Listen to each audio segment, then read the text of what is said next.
I have started the recording. Let me see. Yeah. So we looked at vectors, matrices, and vector spaces basically. So vector spaces mainly we considered the vectors and matrices as the vectors in the vector spaces, but there are generalizations of this like functions and so on and so forth. So that's what we did. Then basic operations, linear transformations, right? So we looked at linear transformations. One important linear transformation was linear functional, right? So we looked at linear functional. And this linear functional is basically the linear transformation from a given vector space to the scalars, right? The field of scalars. So that linear functional actually gave rise to the idea of inner product, right? So we looked at something which is called as inner product. So along with this, we had talked of something of affine transformations also, right? So linear, affine, and non-linear transformations basically. So non-linear transformations is something that will not do course as it's linear. Okay, so everything linear is what we will do. We also talked of inner product. That inner product gave rise to concept of norm. So that norm was basically L2 norm or spectral norm as we call it. So 2 norm, that is what we have. So we had this particular thing. Then matrix representation of linear transformations. That is what we did.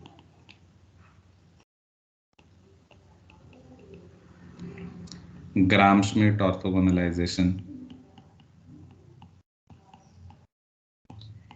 That is what we did.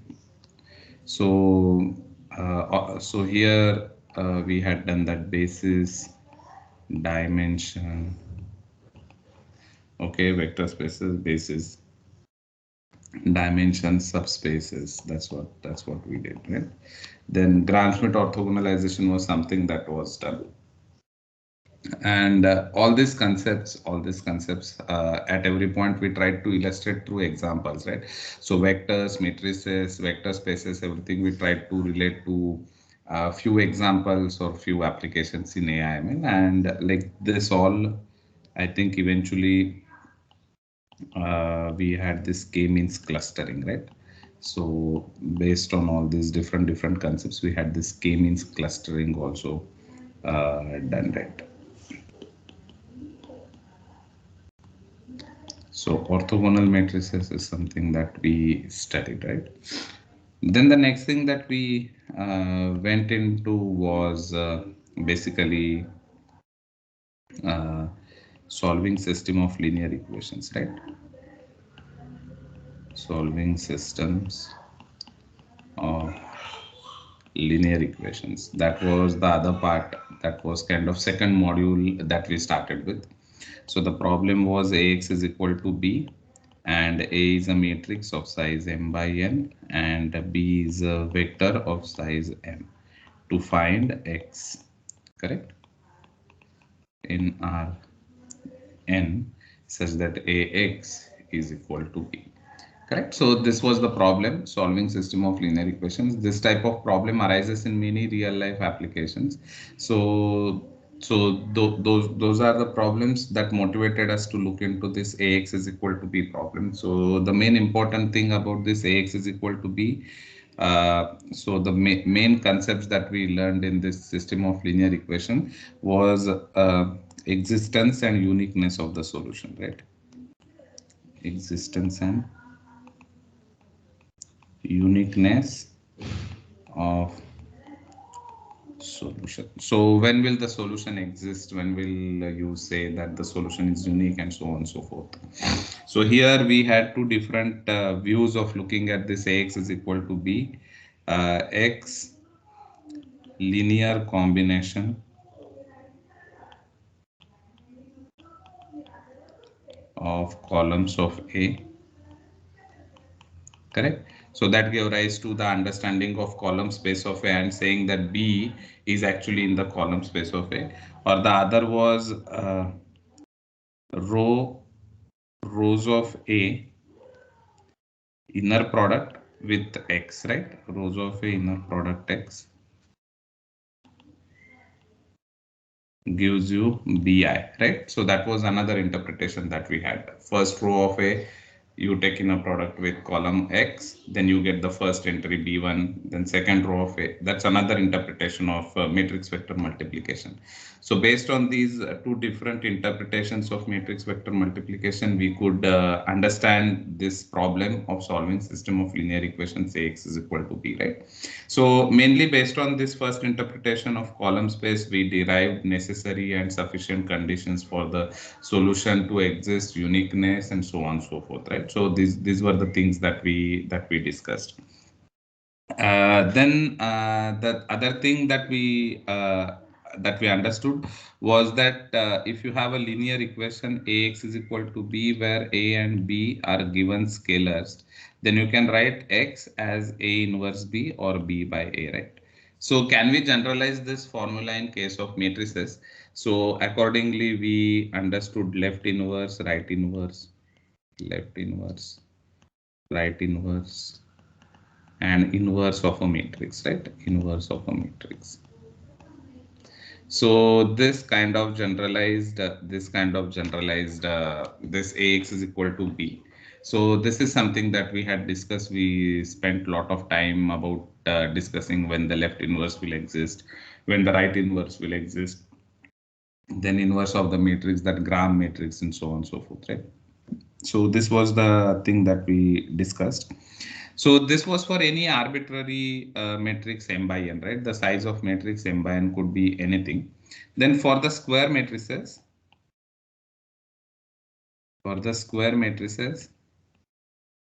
M by M, what did we do?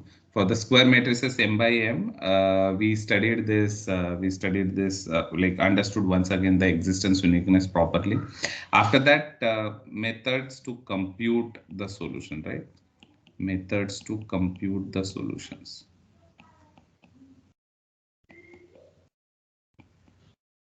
Correct. So we assumed what methods could be used. So the methods that we looked at were Gaussian elimination. So this Gaussian elimination we showed is actually equivalent to LU decomposition of A. LU decomposition of A.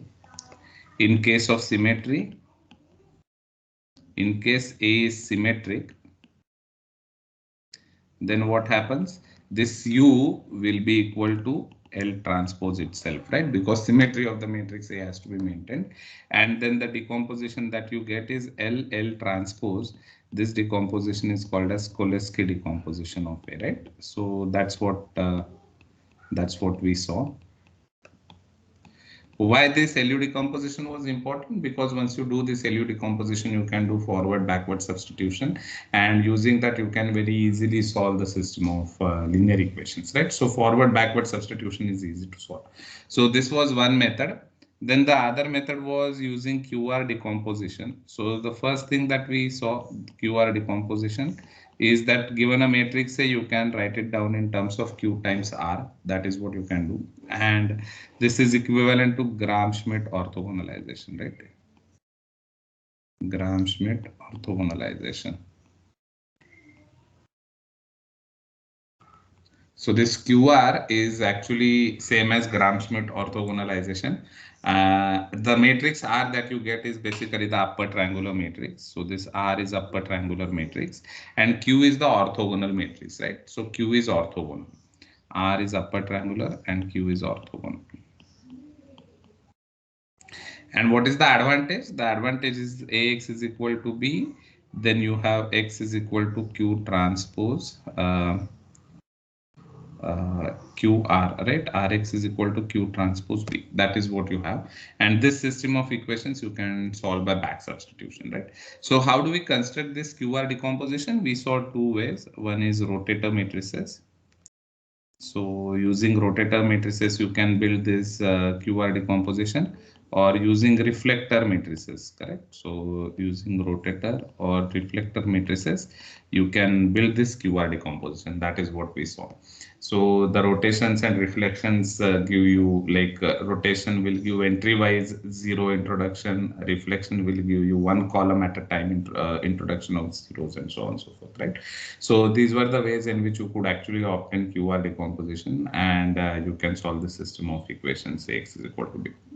Once this was done, so two things were out of the way. So the first thing was existence and uniqueness of solution. The second thing is for at least for square matrices, we saw how to compute the solution. So computing the solution also was done. And the third thing that we did was sensitivity analysis, right? Sensitivity analysis. So what did we do in sensitivity analysis? The question that we asked in sensitivity analysis is that in reality, we want to solve the problem Ax is equal to B, right? But A and B are not known exactly, correct? Not known exactly. And why are they not known exactly? There are various reasons why they are not known exactly. The first reason is that numerical inaccuracies in storing data, right? So numerical inaccuracies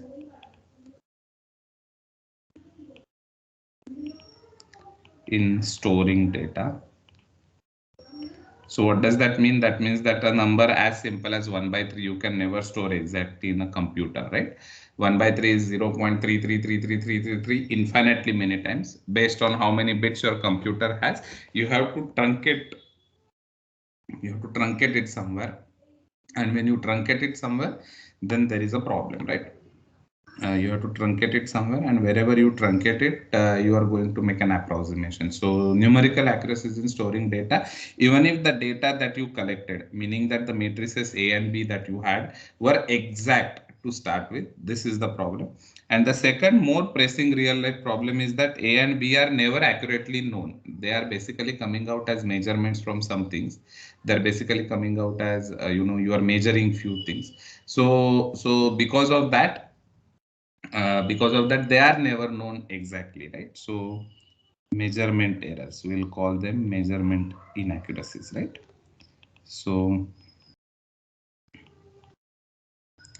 these measurement inaccuracies will lead to measuring the entries in A and B with some error. Like B is measuring the weights, then the least count of the weighing machine that you have. That much error will always be there in the measurement in B, right? So even if you know the entity whose weight you're taking, the weight cannot be exactly known, things like that. And on top of it, whatever approximation you had, you cannot store it exactly in the machine, right? So these are the two type of errors that typically will have this particular thing, right? So the problem that you wanted to solve was Ax is equal to B, but in real life, you end up solving the problem, which is A plus delta A x hat is equal to B plus delta B, right? So this is the problem that you end up solving. And obviously, the question now that we want to ask is that we wanted to solve Ax is equal to B. So you got the solution X. So the X is exact solution of Ax is equal to B. And X hat is the exact solution of A plus delta A, X hat is equal to B plus delta B, right? So these are the two systems of equations. And you have X and X hat to be the exact solutions of these systems.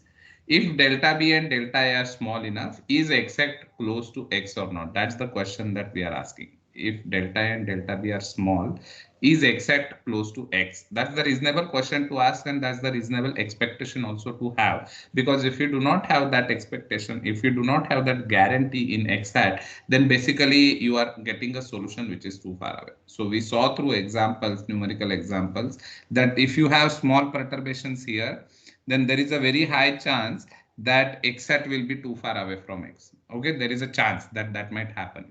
So in order to understand why this was happening, we kind of understood this matrix A as a linear transformation once again, and saw how A acts on the vectors X to give you vectors B's, right? So that's what we understood, and we defined something which is called as maximum magnification, minimum magnification of this maximum magnification of A minimum magnification of A. And these are the things that we defined, and we defined condition number based on this. And then we said that, condition number is really telling us what is happening, right? So this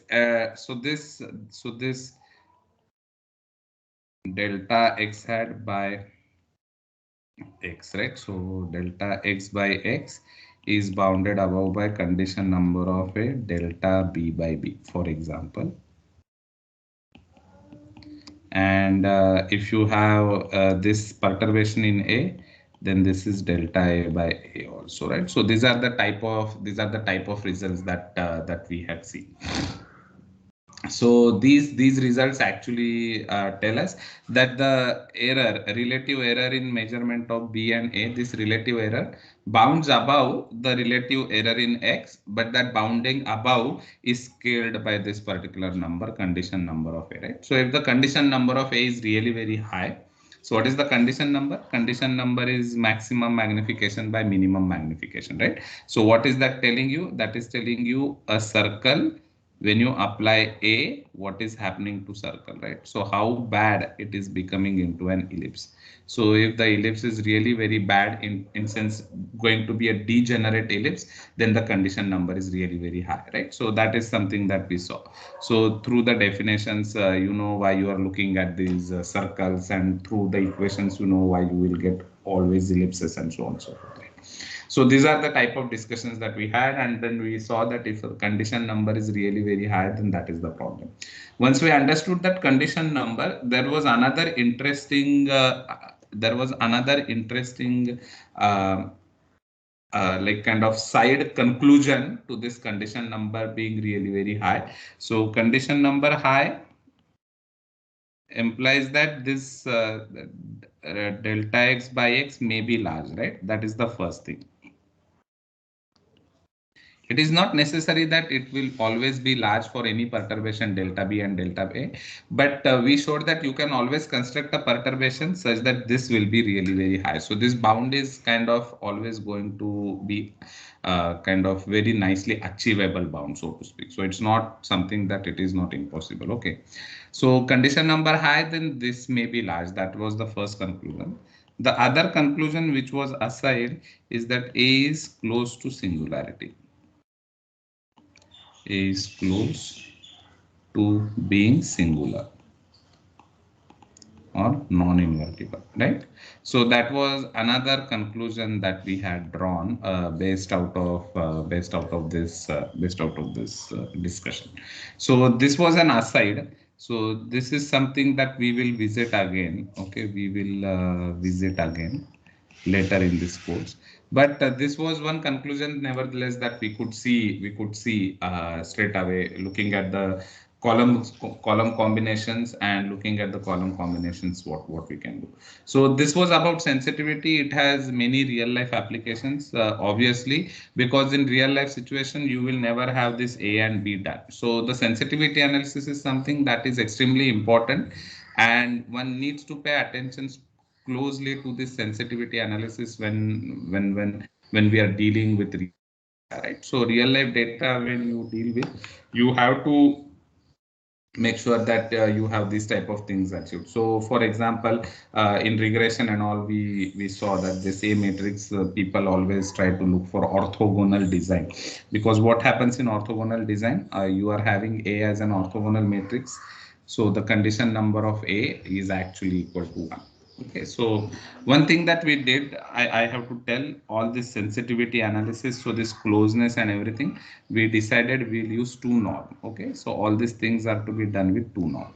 One thing that you have to understand is that it is not necessary to do it with 2 norm. You can do it with any induced norm. Okay, so with any induced norm, you can still derive results of this particular type. Okay, so the 2 norm was something that we stick with, but you can use any induced norm to derive results of this type. In fact, in some cases, this calculation of condition number and all is also very like comparatively easy than 2 norm. But 2-norm had this very nice geometrical interpretation, very nice intuition. That's why we stick to 2-norm. Other reason that we stick to 2-norm is that we are going to do something which is least squares later on, right? So this is something that we had done about system of linear equations. So existence uniqueness, methods to compute, and sensitivity analysis. These are the important things that we did, and then we moved further to least squares problems. So what were least squares problems? So the least squares problems that we were looking at were basically Ax is equal to B, and they were non-square, right? So non-square meaning that matrix A is not a square matrix. Another condition that we enforced in order to get a unique solution was that A is full column rank matrix. Okay, A is full column rank matrix. Okay, so I think we have not used this terminology of full column ranks. What we have said is A has linearly independent columns, right? A has linearly independent columns. So this is what we had assumed. And once you assume that A has linearly independent columns, then Ax is equal to B. This non-square thing basically is of this type, right? So this is A, this is X is equal to this is B, right? And this type of thing very naturally arises in many real life applications where features are stored along the columns. So the feature values are stored along the columns. B's are the observations. So again, two views of looking at it. You can look at it row times X is equal to this particular entry. So what it really means is that you are looking at the data point. So this is like ith data point you are looking at. You are multiplying it with the coefficients x1, x2, xn, and then you get this, right? So the functional relationship and so on and so forth. So least squares problem was basically this type of system of linear equations. So in case when A has linearly independent columns, we actually showed that there exists. So there are two possibilities now, right? So this is an overdetermined system of equations. So in the overdetermined system of equations, what do you have? You have more equations than the unknowns, right? And again, existence of solution is key. So existence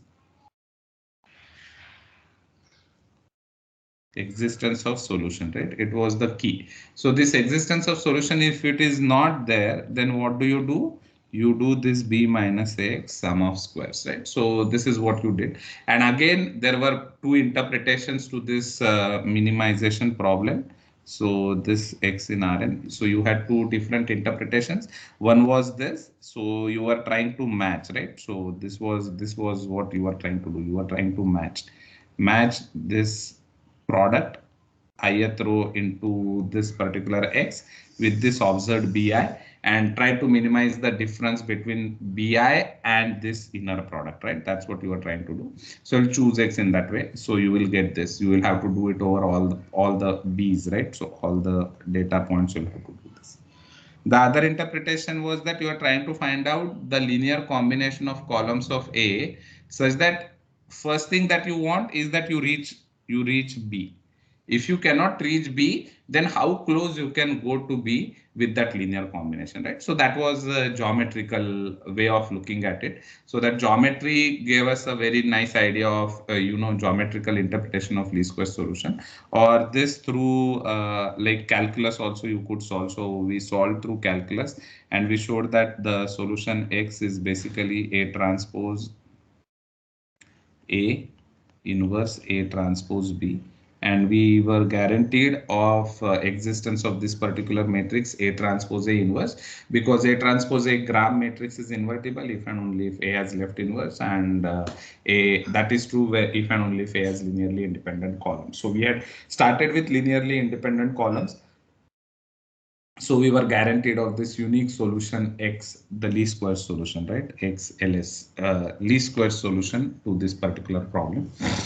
In other words, that is the linear combination which takes columns of A closest to B. Because you are not able to reach B, you will go close to B. So this was the least squares problem. This is how we solved least squares problem. And after solving least squares problem, we kind of looked into the geometry, right? So the geometry was basically, so this plane basically is the plane, right? So this is the plane of So this is the plane of column space of A,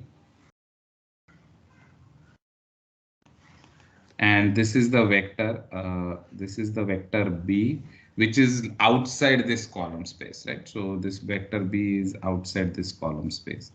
So if the vector B is outside this column space, then what do? We actually take a perpendicular.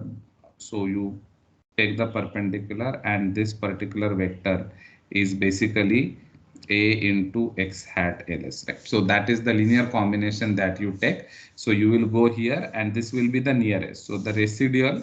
So residual is orthogonal to this Ax hat ls. So that is what this least square solution has to satisfy. And this again you saw give rise to A transpose A transpose B, right? The normal equations, so to speak.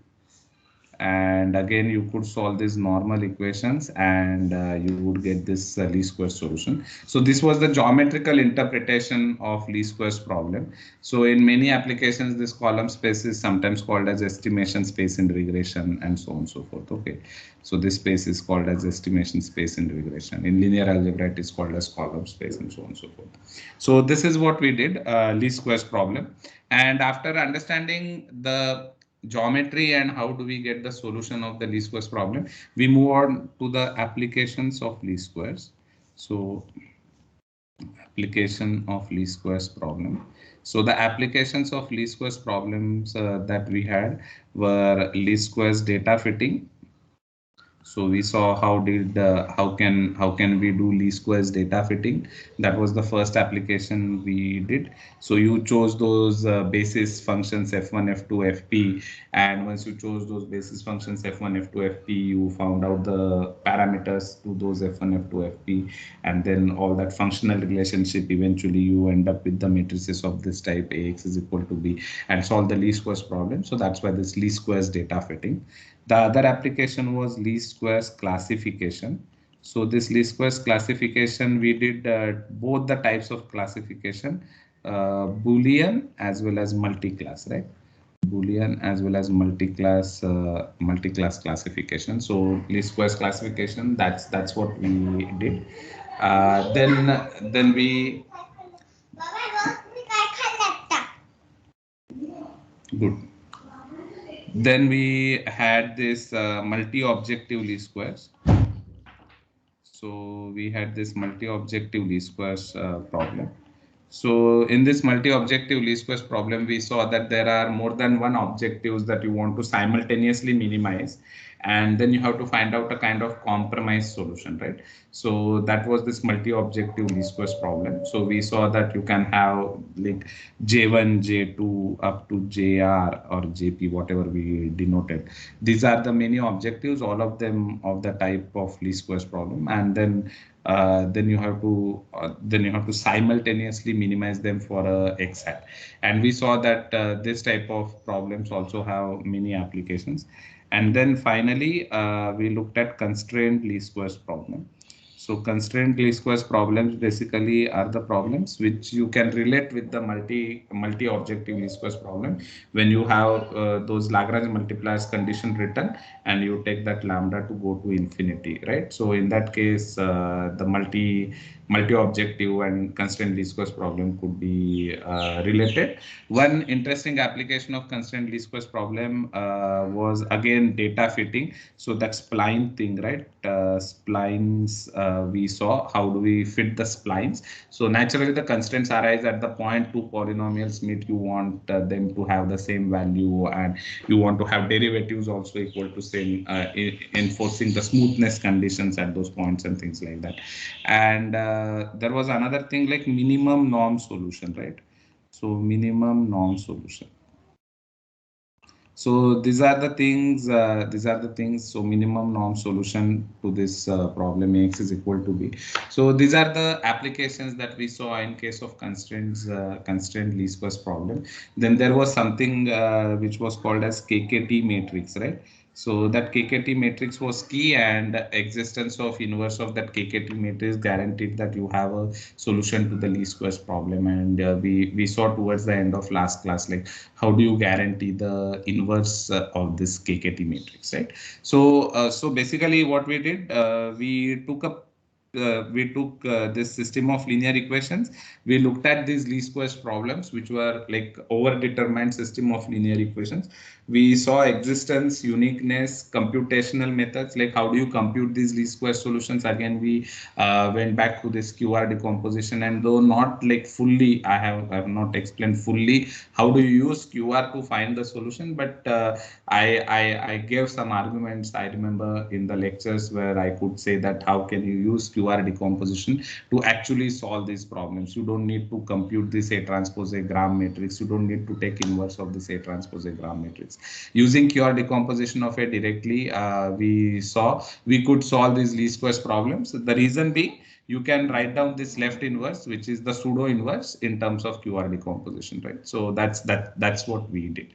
So with that we were able to compute, and we saw the applications. So the one thing that we did for linear systems and we have not done for the least squares in particular is the sensitivity analysis, right? So sensitivity analysis, again the same problem will happen. Like you have your B, you have your A, and A and B are kind of perturbed. In real life applications, you know that that is always going to be the case. You do not have exact A and B. So the sensitivity analysis of least squares problems is something that is missing. We would like to focus on to the sensitivity analysis of these problems. Okay, so that is something that is pending, and we will do it once we do the singular value decomposition, because the tools of singular value decompositions are required to talk about the sensitivity. Okay, so sensitivity of least squares problems. Okay, so that is something that is pending,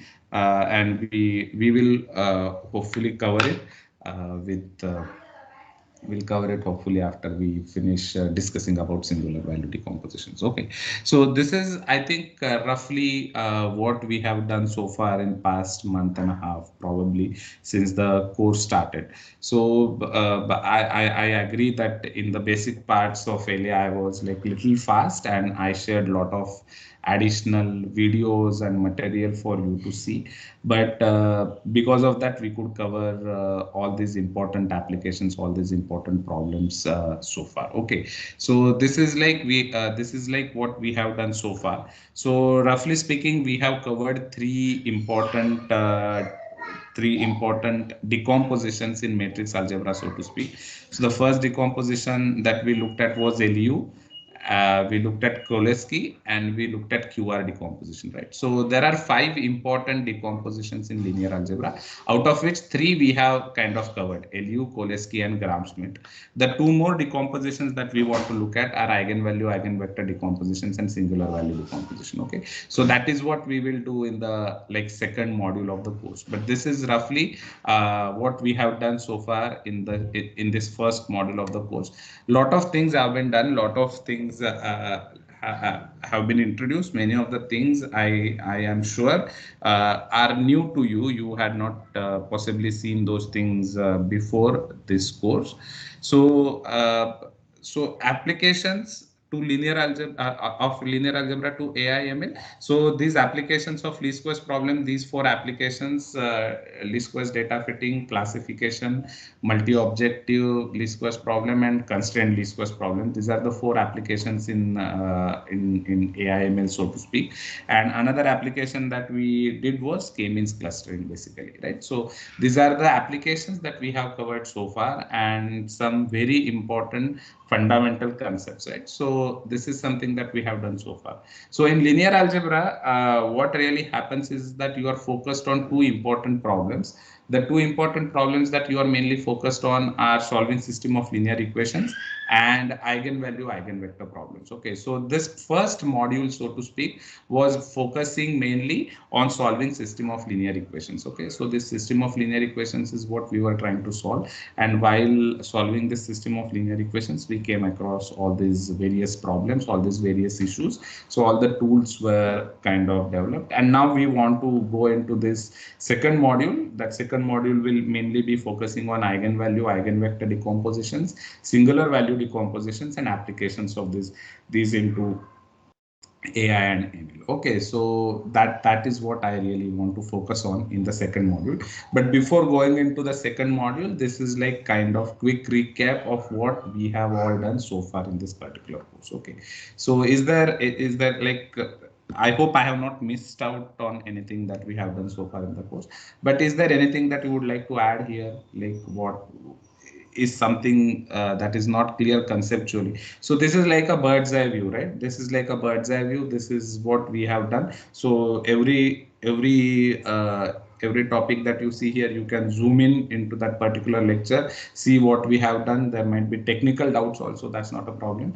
But overall, in the scheme of things that we have done so far, in the logical flow of development of the subject and the concepts that you have seen here, do you have any particular comments? If you have any comments, or if you have any like additions to make to this, or any doubts, or any things that you would like to say, please feel free to do that now. We have time. So yeah, that's what I want you from today. Okay, so this is the recap, and based on this, you just tell me if you have anything to say about it.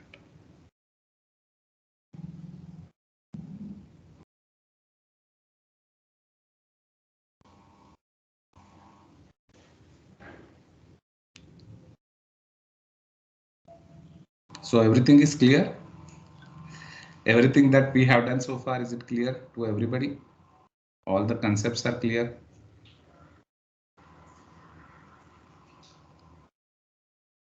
Logical flow of development of the subject so far, is it clear? So most of the material that we have covered so far was basically coming from the Stephen Boyd's book. Okay, so most of the material that we had done so far was coming from Stephen Boyd's book. So Stephen Boyd's book on applied linear algebra and least squares, right? So I hope all of you have seen the book.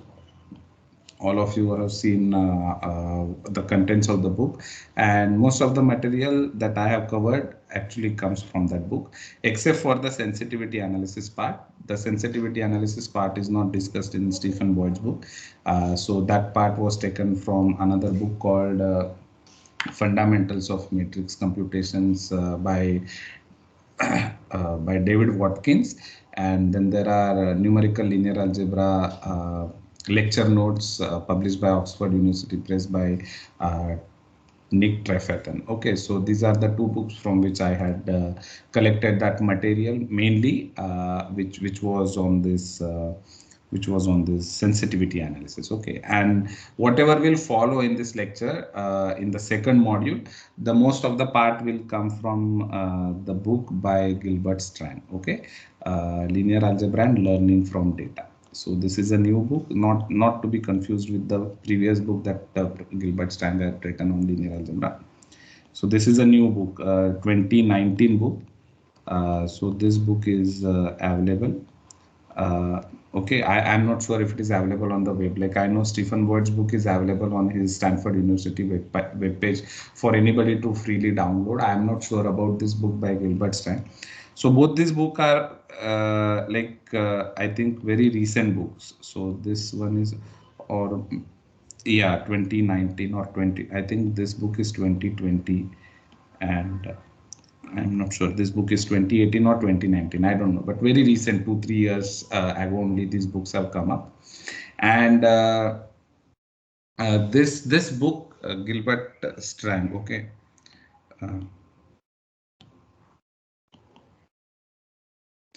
Okay, so actually this Gilbert Strang book is also, based on the lectures, a full course given by Professor Gilbert Strang, and the course is available in MIT OCW. Okay.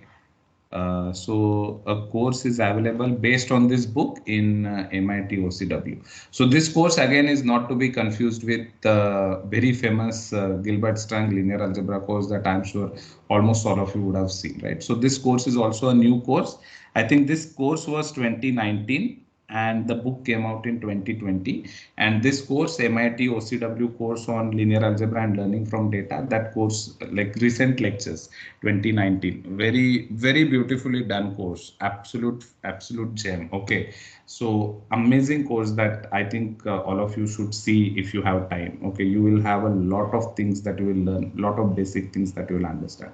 So this course is really amazing. So the next module of this particular course, our course, Linear Algebra for AI and ML, will be based mainly on the concepts from the concepts taken from the book Linear Algebra and Learning from Data by Gilbert Stein. Okay, so that is what we are going to do. So we are going to change track a bit, and now we are going into this eigenvalue, eigenvector, singular value, singular vector thing. So we'll come back because we will connect this sensitivity analysis to the singular value decomposition. We'll come back because we'll connect condition number also with the singular value decomposition. So those connections will come back. But now we are moving into a different type of problems, eigenvalue, eigenvector problems, singular value decomposition. And once we understand these two things, then the applications obviously. So the eigenvalue, eigenvector, the one important application is page ranking algorithm. I am hoping we'll be able to do a slight variation of this eigenvalue, eigenvector problem is inverse eigenvalue problem. Okay, so this inverse eigenvalue problem is really very interesting problem. And again, we'll come back and make it make connection with the system of linear equations for this inverse eigenvalue problem. So that is something that I'm hoping we will be definitely be able to do. And then based on this singular value decomposition, we'll try to do the best low rank approximations of the given matrix and so on and so forth. Those type of problems, that is what we will do. Matrix factorization problems is what basically we will like to look into. So these are the type of problems that we will focus into. And again, the dimensionality reduction, when we speak of, we'll do principal component analysis, and again we'll come back and try to relate it with the few things that we would have seen earlier in system of linear equations. So there are some loose hanging things we have here. So we'll try to connect them with what we will learn, but the flavor is kind of going to change now. So it's not going to be solving system of linear equations problem that we had so far in this course. So that's why it is kind of logical break here of first module, and then we move on to the second module. So that's the plan that we are going to have now. So moving forward, two important decompositions, eigenvalue, eigenvector, and singular value decomposition. Okay, so that is what we are going to do. So anything you would like to add here, like anything you want to say? Yeah, please feel free to say those things now. So this least square can be only used for linear systems, right? For nonlinear systems, so we can use it. Yeah, you can use it for nonlinear. See, like nonlinear meaning the least squares data fitting you saw. So y is equal to f of x. The functional relationship can be nonlinear, right? F can be a nonlinear function. So what did we do? You chose f1, f2 up to fp, p basis functions you chose, right? And then what did you say? You said you will approximate this f by this alpha 1 f1 plus alpha 2 f2 plus alpha p fp. So when you say nonlinear relationship, I am assuming that the nonlinear relationship that you are talking of is between x and y. Is that correct? You know, is that correct? Yes, yes, sir. So yes. non-linear relationship between x and y can definitely be deciphered using linear least squares problem. Where is the linearity of least squares problem coming into the picture? You are using this linear combination of basis functions. That is where linearity of least squares is coming. So you are approximating this f by this linear combination. Had you chosen to approximate this f by some nonlinear function of f1, f2, fp, then it would have been a nonlinear least squares problem, so to speak, right? So we are not going into that nonlinear least squares problem. We are just saying that this f can be approximated as a linear combination of basis functions. And because we approximate this f as a linear combination of basis functions, there is that linear least squares data fitting is coming into the picture, right? But you can definitely understand the nonlinear relationship between x and y. That is for sure. Using linear least squares also. That is that. Does that answer your doubt, Vinod? Yeah. Yeah. No. Actually, one more. No, the doubt is like in our like machine learning and all. we use apart from the least square approximation, we use other kind of error functions like logistic log and all. So what is that? Yeah. So there in logistic regression and all, this is so this function f is not a linear combination of basis functions. There is a non-linear relationship between the basis functions f1, f2, fp, and f. That non-linear relationship is something that needs to be deciphered. So that is not the least squares problem. Yeah, that's what my doubts. Like many of our, for example, neural network and other systems, we generally use other error functions like logistic laws and other things. So whether we can apply linear, I mean LS in that cases, I just want to ask. No, so linear least squares basically means that you are minimizing sum of squares of residuals, and f is linear combination of basis functions. That's all. That is the case where you can apply least squares problem. So basically, our values are from 0 to 1, not from -1 to 1, right? That is the reason. Which values are 0 to 1? No, for example, the case of classifications, we consider the probabilities between 0 to 1. We have not considered in classification. We did not talk of probabilities, right? We said that in Boolean class one, there are two classes, class A, class B. If you are in class A, value is -1. If you are in class B, value is 1. That is your y vector. And then you do normal regression of x on y, normal data fitting on x and y, and you just look at the sign of the prediction y, and based on the sign you do the classification. That's the simple thing that we did, right? So there was no probability attached anywhere.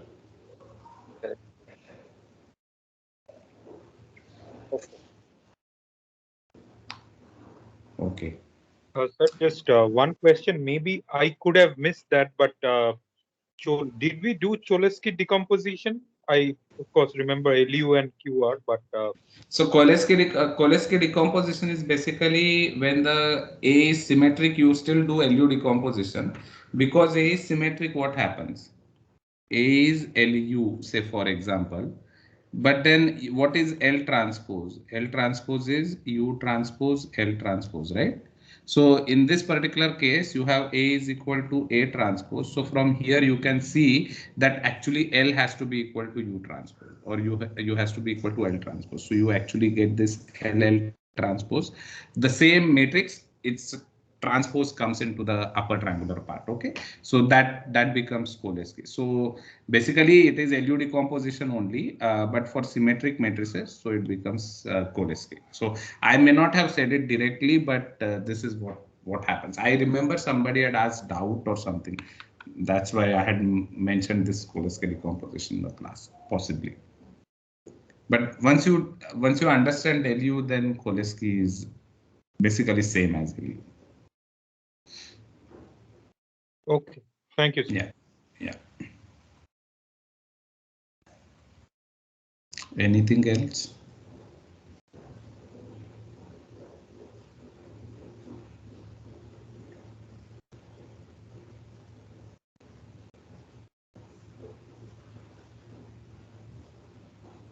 Okay, so are you kind of all comfortable with this this flow of the course so far?